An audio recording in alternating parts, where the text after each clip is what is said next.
hindi na ako binibengbang ng asawa ko dahil hindi na raw niya kayang masilip ang perlas ko dahil sa katabaan ko. Welcome to my channel, Ate Vine Confession. Kung gusto mo rin mag-share ng kwento mo, mag-send ka na ng letter mo dito. Maraming salamat. Enjoy for watching. Dear 8 Vine, mapagpalang araw sa'yo. Sana ay mapansin mo ang liham kong ito. Sumulat ako dahil sa bigat ng nararamdaman ko. Siguro, kasing bigat ng katabaan ko. Bago kami ikasal ng asawa ko. Maganda naman ang aking pangangatawan. May maipagmamalaki din naman. Ramdam ko noon ang tunay na pagmamahal ng asawa ko. Lagi pa niya akong pinagmamalaki sa mga kaibigan niya. Hanggang kami ay ikinasal na. Wala pa rin naging problema. Parehas kaming aktibo sa kama, Ate Vine. Walang pinipiling oras. Basta naisipan lang namin, birada na agad. Kahit sanding bahagi ng aming bahay, iniisip ko noon. Wala naman masama sa ginagawa namin dahil mag-asawa na kami. 2 taon bago kami nagkaanak. At siyas ako, Ate Vine, simula ng mga anak ako. Tumigil na ako sa pagtatrabaho. Dahil malayo kami parehas sa aming mga pamilya. Wala kaming pag-iiwanan sa aming anak. Dahil full housewife na ako. At full mother, ginagawa ko na ang lahat. Sa umaga ako na ang nagluluto. Para sa bahay na kumain ng asawa ko ng agahan. At pinagbabaunan ko rin siya para sa lunch niya. May oven naman kasi sa office nila, kaya pwede na doon mag-init ng food. Ako na rin naglilinis ng bahay, naglalaba, mag-aalaga pa ng bata, at sobrang hilig pa rin namin noon sa ana-ana. 1 year pa lang si baby. Nasundan na agad kaya sabi ko kay MR, mag-pills na ako, CS ulit ako sa second baby. Kaya minabuti kong mag-pills dahil mahirap na, nakadalawang CS na ako. Simula noon, habang lumilipas ang mga buwan, napapansin ko na ang pagtaba ko, kahit mahina naman akong kumain, palagi din akong pagod sa trabaho dahil ako naman ang gumagawa ng lahat.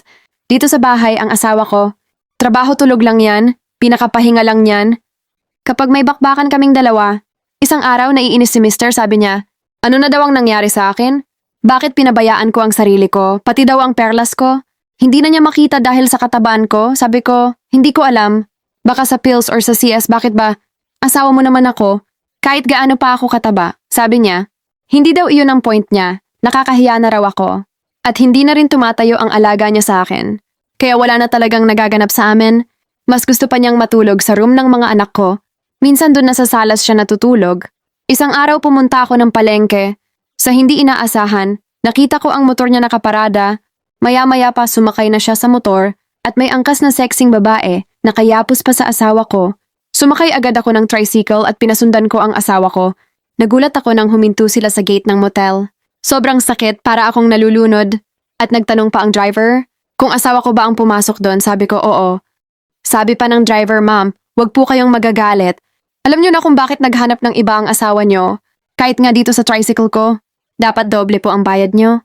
Dahil sakop niyo ang buong upuan, payo ko lang sa inyo mag-exercise kayo. Para din sa kalusugan mo, ma'am.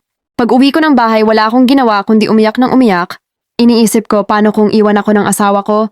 Paano mga anak namin sa taba kong ito? Sino ang tatanggap pa sa akin? Pag uwi ng asawa ko, nagpanggap akong walang alam. Inaasikaso ko pa rin siya. Pero hindi ko na rin siya kinakausap pa. Kung hindi siya magtatanong? Dahil sa sitwasyon ko, sinikap kong mag-diet. Nag-gym din ako malapit sa amin. At naisipan ko rin na mag-online selling. Lahat ng kinikita ko ay iniipon ko sa aking akut.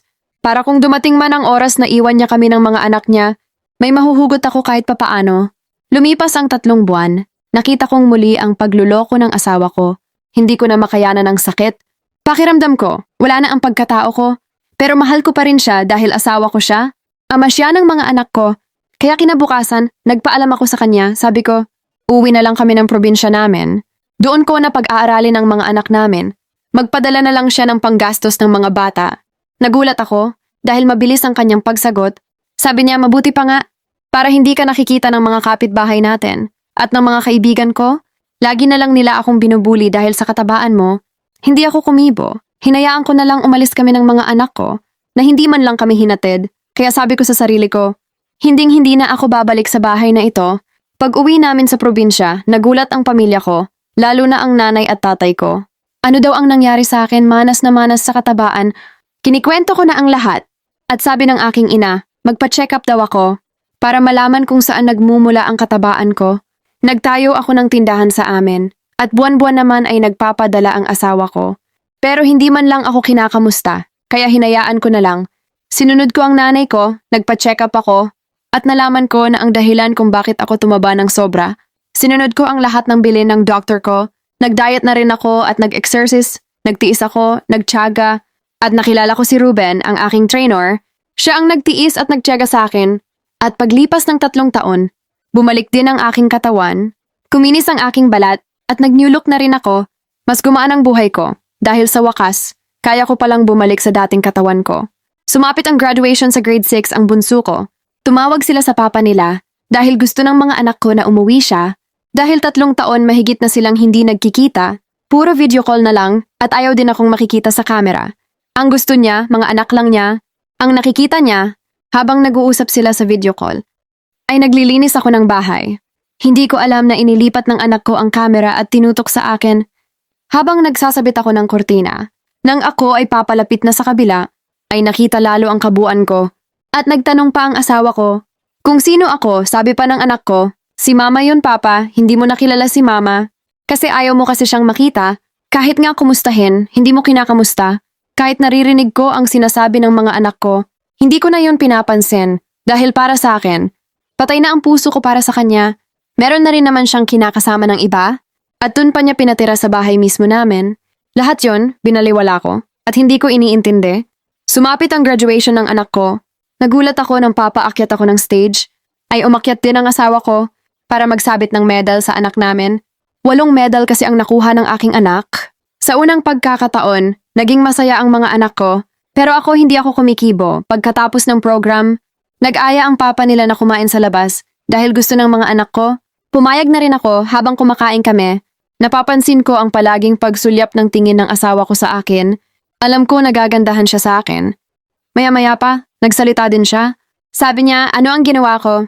Bakit pumayat ako? Sabi ko, walang stress dito. Panatag ang isip at puso ko, walang nagsasabi sa akin ng masasakit na salita. Tanggap ako dito kung sino man ako. Saka siya napatungo at hindi na muling nagsalita pa. Pag uwi namin, sa bahay siya natulog. Pero ako, doon ako sa kapitbahay natulog. Sa pinsan ko kinaumagahan, nakita niya ako sa labas ng aming bahay. Sa tabi ng aking tindahan na nagkakape, lalapit sana siya. Kaso lumapit si Rodel ang trainer ko at naging mabuti kong kaibigan. May dala siyang pandesal, kaya sabay na kaming nagkape at masaya kaming nag-uusap. Bago siya umuwi, kinausap niya ako. Sabi niya sa akin, ako pa rin daw ang asawa niya. Kasal pa rin kami, kaya wag daw akong mag-aasawa. Babalik pa daw siya sa akin at sa mga anak ko. Bubuuin niya daw ulit ang pamilya namin. At nagsorry siya ng nagsorry. Pero kahit isang salita, wala akong binitiwan. Naging tahimik lang ako na nakikinig. Ano tingin niya sa akin, tanga? Pagkatapos niya akong lait-laitin at ipagtabuyan sa sarili naming pamamahay, ilang beses ko rin siyang nahuli na may iba. Halos hindi niya ako kayang tabihan sa gabi. Daig ko pa ang may nakakahawang sakit. Porket hindi ako nakipag-away. Hindi ako kumibo. Akala niya okay lang ako. Akala niya wala lang yun sa akin. Hindi niya alam ilan ulit akong sumabog. Akala ko katapusan na ng mundo ko. Ngayon na okay na ako, sa kanya gustong bumalik. Kahit anong gawin niya, hindi na ako babalik pa sa kanya. Kung noon takot ako na iwan niya, dahil sa anak namin, dahil yun sa suporta, ngayon kaya ko na, kahit hindi na siya magbigay, wala na akong pakialam. Kung kayo ang nakaranas ng naranasan ko sa asawa, ano ang magiging final decision nyo? Pa-share naman, nagmamahal. Nati, salamat!